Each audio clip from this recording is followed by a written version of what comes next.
Scientific theory that will change how you see the world.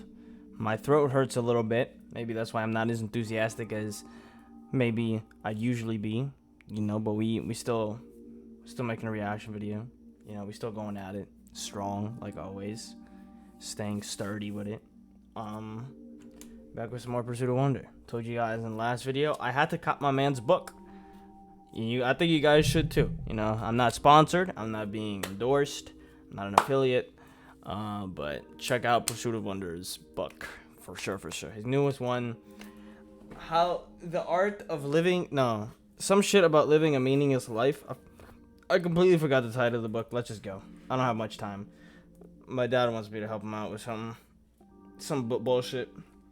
Let's just fucking go. Let's go. Let's learn what the scientific theory is, right? Let's see if it's actually going to change the way that I see the world. I actually have a good amount of knowledge now, and I don't think there's much anything that's going to change the way that I see things, the way that I see them now. I don't think there's anything that's going to blow I don't think there's anything that's going to blow my mind or blow, like, anything that I ever thought I believed out of proportion or, like, out of orbit. I don't know what to say. I don't know how to say that. Like, you know what I mean. It's just, let's see, bro. Let's see what scientific theory he's talking about. With a declining tendency toward religious faith and a depleting trust and sense of individual significance in systems of community. And a depleting trust and sense of individual significance in systems of community. Faith and a depleting trust and sense of individual significance in systems of community, meaning, culture, economy, and state, facilitated in large part by the increasing proximity to vast amounts of information. Many of us see ourselves as inconsequential specks destined to pass from dust to ashes with nothing to show for it. Nothing to in show? some sense, this may be true. However, there is one unique source of profound scientific-based significance that we all possess, no matter who we are and what we do, without the requirement of any grand illusions of achievement or faith in anything beyond. Everyone, you, I, everyone we know, and everyone knows, is born with this, woven into the very fabric of our relationship with reality. We wear it in every moment, and it cannot be taken off, not even by ourselves. It is the fact that each of us will change the course of everything forever. Entropy.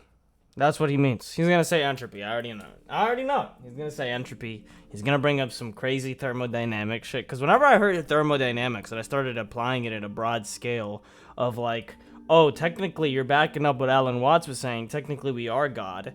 That's an interpretation. It's not what the scientific theory says. That's not at all what it says. Okay, it's just sort of aiding that idea, right? Science would never say we're gods, right? That's a very weird way to put it, because technically everything is, that's the pantheism, right? If everything is God, technically nothing is God, which is a weird paradox in it, which is if you say everything's God, then technically nothing is God. I mean, of course, when you use the word God, you don't mean in the grandiose way that you'd think of maybe a guy sitting in the sky in a fucking throne. You just kind of mean like the essence, the most fundamental pieces of reality itself, the fundamental bits of the universe itself, which through rising complexity have come out, right? It's that matter coming to life, it's matter hearing its own harmonies, seeing itself. I'm seeing a piece of matter that was turned into a computer screen, and I'm watching a video on it from a very unique creator, right? This camera was created, but it's like these things are completely fundamental to sort of everything that there is in the universe, right? Because matter can't be created, energy, whatever it is, can't be created, nor can it be destroyed. So technically we are 13.8 billion years old or whatever, right? On a technicality, it's probably gonna be something like that. That's my guess. I don't know though. Let's consider for a moment that time travel were possible, and you went back in time some significant number of years. Okay. If, while you were there, you affected something, changed something, influenced something to go differently, stopped or started something that would have otherwise happened or not, and so on. Paradox? Even with just seemingly tiny, insignificant alterations, it would be highly likely that you would dramatically change the course of events throughout history thereafter. the preceding future would become, potentially, a completely different one, or at the very least, a notably different one. Most of us accept and understand this. It is the concern, fear, or premise of a vast majority of films, books, shows, and so on that include time travel as a plot device. We recognize that affecting a small thing in the past can dramatically change the present, but yet we rarely think about how affecting a small thing in the present can dramatically change the future.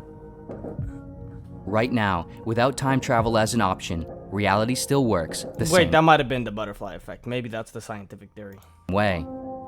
In every present moment, your actions, interactions, influences, stopping and starting of things, and so on, in some likely sense, change the course of the future. Not every little thing we do always has a major impact on the course of events, but many likely do, and we do many things, both big and small, all the time. Yes. Big and smaller concepts that we This made up. process of how seemingly tiny, insignificant changes can lead to huge consequences Well, is explained by what is not really. known as the butterfly effect, Okay, so it is part the of the butterfly branch of effect. science and mathematics known as chaos theory. Chaos theory deals with systems known as chaotic systems that react with high sensitivity to tiny changes in initial conditions, and through chaos, compound and lead to the generation of completely different, unpredictable outcomes in later states of the systems. Chaos is sort of a misleading term Sounds like- because this process is Sounds not like truly sounds chaotic like a nerdy way to describe the entirety of the universe. in a random sense. Chaotic systems function according to the laws of motion. Except us, because we're closed systems or whatever, right? That's what Bobby Azarian says. Since we're closed systems, we seek order. We're trying to escape that chaos. That's what the cells are trying to do, right? They're trying to escape chaos. They don't want to go into the nothingness, boringness of death and chaos. They want to stay here with order. They want to use energy efficiently to keep itself alive and propagate and keep itself living for some odd reason. It seems like something somewhere in the universe. I don't know if it's closed or open systems. I forgot which one it is already. I think one of those wants to get away from the chaos, right? The chaos that we say is fundamentally everywhere, right? The chaos tends to gravitate towards chaos and randomness and entropy, right? That's what I was saying in the beginning. I was not expecting butterfly effect though. I think most people know about this though, don't they? Physics and deterministic principles like everything else. But because of their immeasurably complex factors and high sensitivity to minute variability in the initial conditions, they are just nearly impossible to predict and appear chaotic. Examples of chaotic systems include the weather, aspects of the brain, population dynamics, ocean turbulence, traffic flow, aspects of the Ocean economy, turbulence? and so on. And of course, reality be as a boring whole as fuck. is a chaotic system. It is the total sum chaos of all the chaotic systems combined. Yes. The most chaotic system a system can be. And of course, we are in this, part and parcel of it. Part of us. As a simplified example, consider a scenario in which a person is living with a roommate. At around noon, this person becomes hungry and decides to have a meal. From the options available at their apartment, this person decides to make a tomato salad, and they use the last communal tomatoes in their apartment. Okay. Later that night, their roommate plans to have someone whom they are dating over for dinner, and intends to make a pasta dish with homemade tomato sauce. Before their date arrives, they realize they're now out of tomatoes, and go to the grocery store to get more. They better hurry their When ass going up. to check out, by mere seconds, they get in line in front of another person. Okay. While checking out, the cashier mistakenly puts in the wrong code for the tomatoes and must clear out and re-input the code. Okay. The transaction totaling about 3 minutes. Oof. While on the drive home, the person who was behind them in line, now delayed by 3 minutes, just barely happens by a car accident that had occurred only a short moment earlier. This person who was in line happens to be an off-duty EMT, and after noticing one of the car accident victims on the ground unconscious, they pull over, get out, and provide the victim CPR, ultimately saving their life. This now rescued car accident victim, just recently having gotten married, goes on to live a normal life and have 2 children with their wife. Yay, they're great. Eventually, They're doing one good. of their 2 children goes on to become highly successful in the medical field and No. creates the formulation for a life-saving medication. Sheesh. As a result, thousands if not millions of lives are saved by this medication, allowing more lives and families to continue and be born. Further events man, would then that's so great. Unless if you tell that to an antinatalist. Don't tell that to an antinatalist. They will tell you, fuck! I shouldn't have spent those 3 minutes. No! They'll be like, no! I just subsequently, by accident, caused the birth of 1 million babies. No! They're like, fuck! They're gonna be able to experience suffering that's so bad. They're gonna be like, not the babies, not giving life, not creating life. God, oh my God, that's horrible. My God. Continue on to and through these new individuals, affecting more events and leading to more people and things, building and compounding over time into a massive webbing of sprawling cause and effect, interacting with other chains of cause and effect along the way, all still interlinked with that original tomato salad. Of course, all of the events, even just the initial delay of the EMT, required many. And you think, how really important is that tomato salad? Well, there you go. That's your explanation right there. Right? That's what's called the butterfly effect. Right? I want to create a story. I want to create a show. I want there to be a show someday about the bootstrap paradox. About, like, people going back in time and changing just one thing, right? Just one tiny thing that you might think. I call it the bootstrap paradox because it's sort of impossible. I mean, it's like it breaks some weird laws when you think about going back in time because you'd fuck with shit too fundamentally, and it's kind of like not necessarily possible because of that, in the way that we think of things. But I think it would be really fucking cool to see, like, imagine if Tesla would have beat Edison. Imagine the kind of technology that we'd have today. Like how different society would be if Tesla was more popular than Edison, and his work would have been applied more, you know, instead of the power lines that we have or whatever, right? And the light bulbs. Shit would have been different if Tesla would have won that. You know, how different would it have been if that soldier that found Adolf Hitler in the middle of a war when he was young? I believe this is a true story. I think. Don't quote me. But there was a soldier that found Adolf Hitler when he was really young. When Adolf Hitler was participating in the First World War, I believe. Maybe. I don't know if it was the First World War. But he was young. And they then caught his ass. Some American soldier, I think. Or British. No, we weren't even fighting. No, my history. Somebody caught him. They found him. He was defenseless. He didn't have a gun on him. He was all alone. Somebody had a chance to kill Hitler right there, but they didn't kill him because they felt bad. Right? They had some sort of empathy. Something came over them that said, "Man, I'm gonna have mercy on this guy. I'm gonna let him live. You know, I don't want to kill him. I feel bad. I'm gonna let him fight another day. Maybe you shouldn't have done that."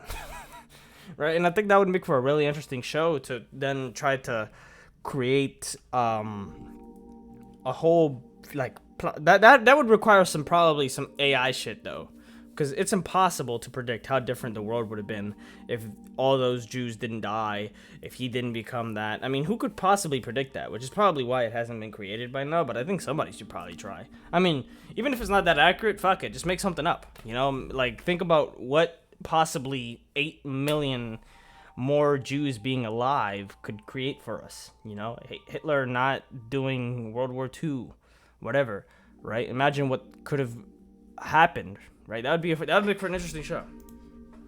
Many other places where slight changes occurred according to other causes, but ultimately, based on the butterfly effect, the effects of that one roommate deciding to eat a tomato salad would, at least in some varying degree of causality, continue on until the end of humanity, perhaps the world, and perhaps beyond.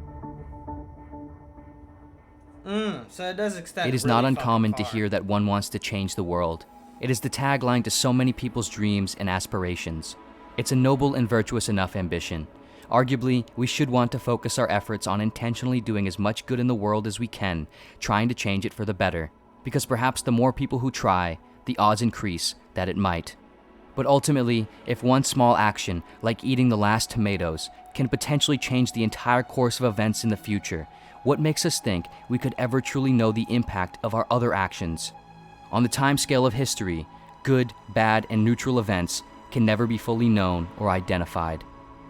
But what we can know is that our existence, although a seemingly insignificant fluke in a blip of time, through the butterfly effect, will flap out and leave its trailing legacy with potentially increasing dramatic effect for possibly the rest of history and perhaps beyond. Chaos theory takes away the long-term predictability of our actions, but gifts us back a perpetual role in reality's operation. Your legacy, albeit indirect and anonymous, will continue. It is a flame whose fuse is anything in existence. This contemplation isn't a resolution or a replacement to having a tangible, direct sense of purpose through the day-to-day responsibilities of a job, a career, a passion, a family, a friendship, and so on. But it is to potentially serve as a supplement for when, in those moments when some of the weight seems to suddenly drop out of these things, and they feel illusory, futile, or temporary, and we question if anything we do ultimately matters beyond us, if we mean anything to anything else. In these moments, we can remember that at least in some sense, we do so much, more than we would probably even like. In the final analysis, either no one matters at all or everyone matters completely. There is really no in between. No matter who you are, because of you, the course of reality's future will play out in a unique way. We are not only each the agents of our own story, but we are also the agents of the story of humanity, this earth, and perhaps beyond, collaborating on the unique expression of art that is the future. That is so cool I like that theory. Chaos theory. This video was sponsored by... The study of that shit is actually really fucking sick when you go on to, like, really deep that and think about it for a little bit. You're just like, damn.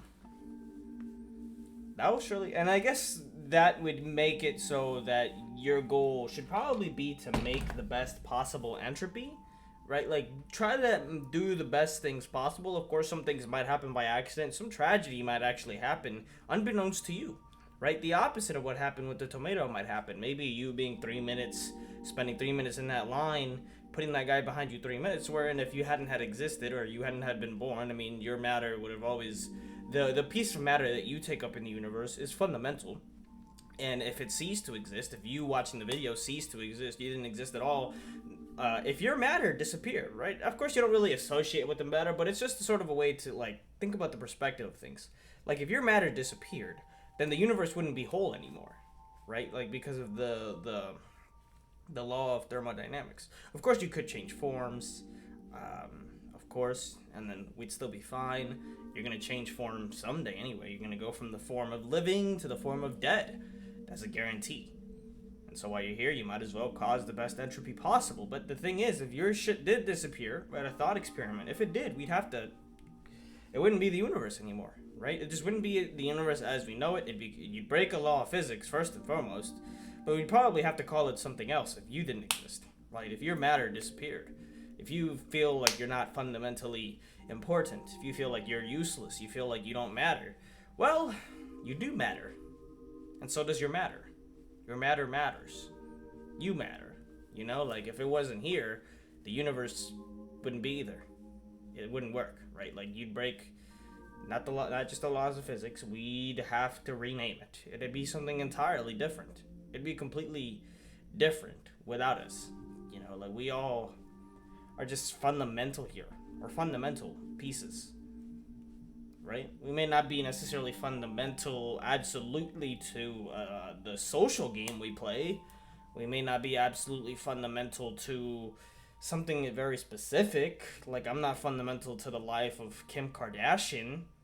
I'm not fundamental to the life of Isaac Newton, maybe. Like, if you go very specific, well, you're not going to be necessarily fundamental to everything, but you're very fundamental. Like, you make it work. You know, like, every piece of the universe needs to be in the place that it exactly is right now, or else it wouldn't be the universe anymore. It wouldn't work. Which is a fun way that I look at it.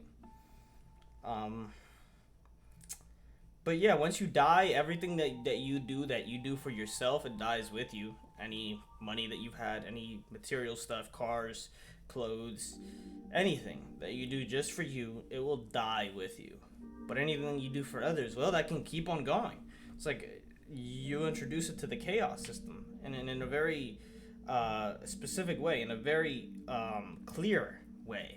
If you impact others, you change the life of others, you make their life better, you are creating a very, very clear chaos system, right? Wherein you're gonna cause that entropy, especially if it's good, you're doing great things for others.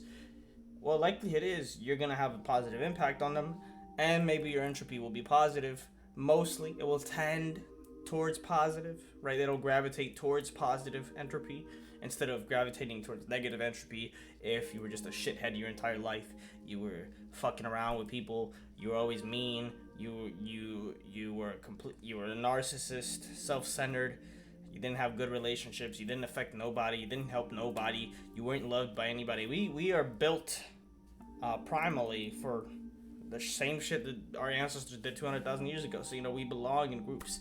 You can't enjoy life without being loved. You need somebody.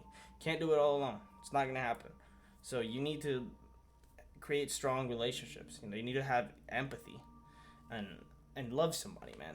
It's so great to love. Like, life is not anything without love. And that's, I guess, all I have to say. I gotta end it there so I don't make it go too long. Hopefully you enjoyed. Let me know what you think. This scientific theory, I'm sure most people here already knew it. It's the butterfly effect. Who hasn't heard of that? But maybe they didn't deep how far it did go, as in terms of, like, well, that your entropy technically goes on for as long as the universe lives. Because there's not really anywhere that we can see that it stops. It's chaos theory. It goes on forever. So your entropy goes on forever. Something to remind yourself of and to think of whenever you think about doing some stupid shit. The next thing that you're planning on doing, any action that you're trying to take, anything they plan on doing, of course it's sort of paradoxical, because sometimes you want to feel like you're insignificant, so you don't have anxiety and you don't panic and you don't say, oh my god, I'm freezing up, it's like sometimes just seeing how insignificant you are as a whole, but you're not really insignificant. I don't know, it's weird. People feel safer though when you tell them that none of it matters, none of their mistakes matter, none of the shit, anything like that matters. And technically, well, it's weird. It's complicated. In a way, it does and it doesn't matter. All of your mistakes don't and do. Just try to do good things, though. Because as you can see, it's just, the chaos theory is a thing. So, I'll catch you guys in the next one, alright? See you.